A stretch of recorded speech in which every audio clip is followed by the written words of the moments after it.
So you're finally ready to start your own online business. Maybe you want to travel the world, to pick your own schedule, and to not have to work for a boss who doesn't care about you. In this video, I'm going to go over the 8 most important things that you need to know if you want to start your own business in 2024. Starting an online business is exactly what has allowed me to regain my freedom and live the sort of life I've always dreamed of. The first thing is that you want to set goals and play to your strengths. Have you ever taken the time to sit by yourself in a room with a notepad, a pen, and ask yourself, what are my goals? What are my strengths? The reason I'm bringing this up is because you need to pick a business model that is in alignment with those things. In school, we have so many different subjects: math, physics, English, music, maybe even a foreign language or two, etc. But the truth is that it's impossible for you to be good in every single one of those subjects. That's the whole reason why we invented careers in the first place. Growing fruits and vegetables requires a very different set of skills and of knowledge compared to being a surgeon and operating patients. So imagine trying to do both at the same time. You'd be both a mediocre gardener and a mediocre surgeon. If you were to focus solely on one thing, you'd master that craft. Sometimes you'll hear some people say that you should not play to your strengths because it's too easy, and so instead you should focus on your weaknesses. But playing to your strengths is exactly what you want to do. We are all extremely good in certain aspects of life compared to other people, and vice versa. Some people will be naturally talented to play the piano, while for other people it's going to be a complete disaster. They will make your ears bleed. Some people will completely excel in the medical field. They'll be completely passionate about it, while others, it's going to bore them to death. They won't even stand looking at blood. If you do something that you're naturally good at, you'll love your career. The difficult phases will also be easier to overcome. You'll make a ton of money and have a lot of fun in the process. The truth is, the people that you see getting up at 5 a.m., going to the gym, or the people that you see running multi-million-dollar businesses, the people that you see running 100 miles, they set big challenges for themselves. They wouldn't do it if they didn't love it, if they didn't love the game. Michael Jordan, Kobe Bryant, all of the top athletes in the world, they would have never been able to reach such a high level of achievement and of skill if they were not passionate, completely in love with the game, with the good parts of it, the victories, the success, the admiration of people, the respect of the entire world, but also with the downsides of that. The pain, the long hours, the sacrifices, missing out on fun parties, on fun dates, on fun things. We all need each other. We all have complementary strengths and weaknesses. If we all had the same strengths and the same weaknesses, we couldn't really learn from one another. That's why I really invite you to seek relationships, not necessarily that are exactly like you, but people who are a bit different, because you learn from them. You learn from their experience, which will be different than yours. This is also why typically men and women should not be in competition. They complement each other. So grab a piece of paper and define your goals. Then what you want to do is to define your strengths and your weaknesses. Research found that the businesses who became the most successful, it was because the people working within the business were playing to their strengths. If everyone does what they're good at, they focus on that and they leave the rest to other people who are actually talented and good at that other thing, the business is only going to thrive. Now, should you sell a product or a service? When starting a business, you have 2 options. You can either decide to sell products. They can be physical, like let's say a lamp, a table, a computer, or they can be digital, like an online course, an ebook, a song. Or you can sell services. Typically, you do something for someone. If you create a logo for someone, that's a service. If you generate leads for another business, that's a service. Products can typically scale to a higher degree than services. The reason being, they don't require nearly as much human labor and the entire process can be systematized, so it makes it easy to replicate it. However, physical products tend to have a lot more costs than services because they need to be designed, manufactured, shipped out to customers. Now, digital products like ebooks, online courses, audio tracks, they're great because they only need to be created one time and they can be sold for as long as they're online. Anyone in the world, as long as they have a steady internet connection and a device, let's say a laptop, a mobile phone, they can buy your product. Digital products also have higher margins than physical products because, like I said, they don't need to be designed, manufactured, or shipped out to the customers. Everything is done online, remote. Now, services can typically be sold for a higher price than most products because they usually provide a lot more value. Customers love services because it's the closest thing that they get to getting the outcome that they want, whether it be making more sales, for instance, in their business, without having to do a lot more work. If you could give people a pill and it would help them to grow their business, they would take it. You'd become a multi-millionaire incredibly fast because the dream of people is to get what they want without having to work for it. So with a service, not only do you provide the end result to the customer, but you also do it for them, and that's why they pay a much higher price. Services can also be monthly and recurring. For example, you could sign a customer for a lead generation service on a minimum term of 3 months. Now, some products can also be sold on a monthly recurring fee, like let's say subscription boxes, softwares. But to create, let's say, a software company, it's going to require lots of startup capital, which most beginners will not have anyway. Now, if you want to figure out what is the best online business to start, I've recorded a free video in which I'm going to analyze every popular online business model, all the way from dropshipping, affiliate marketing, info products, or even Amazon FBA. We are going to take a look at all the pros, all the cons of those businesses, and I'm also going to share with you, for completely free, the 3-step process that you can use to get your first customers as quickly as possible. The link is in the description below. Now, you want to think like a CEO, not like an independent. A lot of people don't understand that there is a big difference between being a CEO and being an independent worker. When you're self-employed, you work for yourself. You don't have a boss. You don't have anyone else but you to answer to. But indirectly, you do have a boss because your clients are your boss. Self-employed people or independents are typically people who don't understand the concept of scale, of creating systems, processes to make the business more efficient, to streamline things, to hire people and to delegate the work. Most freelancers fall within that category. What they do honestly is that they create more of a job than a job for themselves. And past a certain level, it's going to be very difficult to break through your income plateau. It might be possible to make $5,000 a month as a freelancer making logos for other people, but to get to $20,000 a month doing the same thing, it's going to be incredibly difficult. Now, to give you an example, you can start a restaurant. You can cook yourself, go buy the groceries yourself, welcome the customers, serve them, but you're not a CEO. You might be self-employed, but you're not really thinking like an entrepreneur. You're an independent who follows his passion, who started a restaurant because he had always wanted to, but you're not operating it like a business. You're still in the trenches doing the gruesome work, and at some point it's not going to scale. However, if you were to operate a chain of franchises, it's a completely different thing. Now you're thinking like a CEO, like a businessman. Because that's the thing, if you want to reach high levels of wealth, you'll need to think like a CEO. This means finding as many ways as possible to remove yourself from the process. This can be done by systematizing your business, creating workflows, having factories, franchises, and of course it depends on the business model that you're in. Then you want to simplify things as much as possible. Overthinking is probably the biggest thing that stops people from actually getting started and opening up their first business. A couple decades ago, starting a business was the dream of many. Plenty of people dreamed of opening up their own little store, but back then it was extremely difficult. You would have needed to buy some land. Coming up with money to open up your business was incredibly difficult unless you were privileged enough to know the right people, to be in the right inner circles, but that wasn't the case for most people. Nowadays, with only a laptop and a steady internet connection, you can start a profitable online business from home. That is insane. It's an opportunity which is completely unheard of in the entire history of mankind. You need to realize this. And plenty of people unfortunately make the mistake of overcomplicating their business. This has been ingrained in us by the mainstream culture. It's the same culture that undervalues sleep and health and puts performance and profits above all else, even if it's to your own detriment. In business, the less variables you have to watch out for, the better, especially if you are a beginner. With more variables, more moving parts, comes more risks and more potential for many issues to arise. Keeping things simple is also why you don't want to work with multiple niches and offer multiple products or services right from the beginning. I took many one-on-one calls with established entrepreneurs or wannabe entrepreneurs, and guess what? The ones who were not making any money, who were struggling to get by, 99% of the time,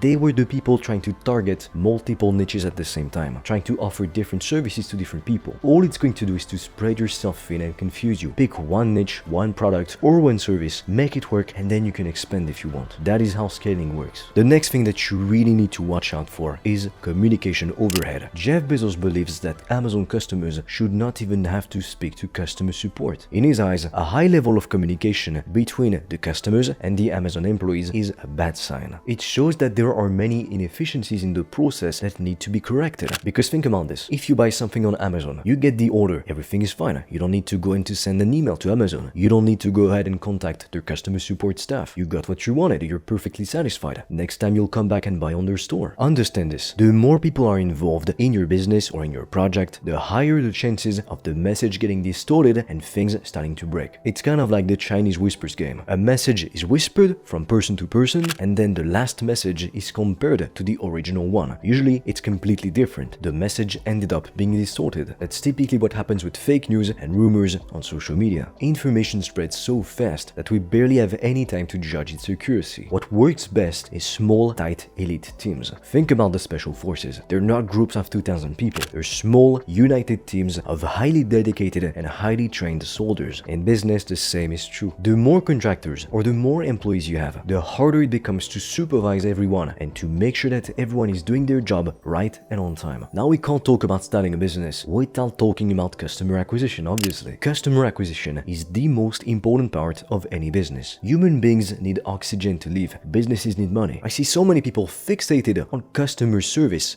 delivery, when they haven't even signed a customer yet. If this is you, if you haven't signed your first customer yet, you need to focus on getting your offer in front of as many people as possible. Believe it or not, but the companies that are the most successful, that are making the most revenue, they're not necessarily the companies providing the best services or products to people. They are the ones getting the most attention, putting their offers out in front of a lot of people, billions of people. Now, as you gain more visibility, you'll naturally attract your fair share of haters and of critics. Some critics will be valuable, while others will be only trying to bring you down. Either way, don't be afraid of critics and of haters. Like Dan Kennedy said, if you haven't pissed off someone by noon, you're probably not making any money. So remember that the next time someone criticizes you or hates on you for no reason. Now, the thing which will really make the difference is having a customer-centric approach. When Jeff Bezos was asked what made Amazon.com so successful, he replied that it was having a customer-centric approach. It means being focused on giving the customer what they want and doing this better than anyone else in the market. Plenty of people want to start a business around their passion, but oftentimes they forget to take the most important aspect into consideration: the needs, the desires, and the pain points of their market. Because in business, as harsh as it may sound, no one cares about you. The only thing that your customers care about is getting what they want, fixing a problem, or obtaining a desire. They don't care how long you worked on your website. If you always do what is best for the customer, you guarantee that your business is going to be extremely successful, because now people will speak. They will tell other people about your business. More and more people will buy, and they will keep coming back because the service is of high quality. Amazon offers a wide range of products. They're reliable, but not only that, they can even deliver the item on the same day that you ordered it. You can also track your orders with accuracy, so it's extremely valuable. And the more value you can provide to other people, the more money you'll make. And finally, you need to understand that volume negate luck. You see, the funny thing with action is that there is a paradox. Doing more will not always get you better results. To give you an example, if you go to the gym, you want to build more muscle. Past a certain point, everything extra that you do, it's not going to lead to more muscle growth. And if anything, it's the opposite. You'll be too tired, you'll recover poorly, and so your results will be worse. But if you do too little, you're not going to build enough muscle. The results that you get will be very disappointing. You need to find the sweet spot. But in business, honestly, most beginners severely underestimate the amount of work and effort and of time required to get to 6 or even hell 7 figures a year. People wait forever to get lucky. But if you truly want to live a better life than 99% of people, you need to go out there and make your own goddamn luck. Understand this: the more potential customers you reach out to, the more people you pitch, the luckier you're gonna get. I mean, trust me. If you want to learn more about business, about how you too can make money online, you can click on the playlist on the screen. And with that, I'm waiting for you on the other side.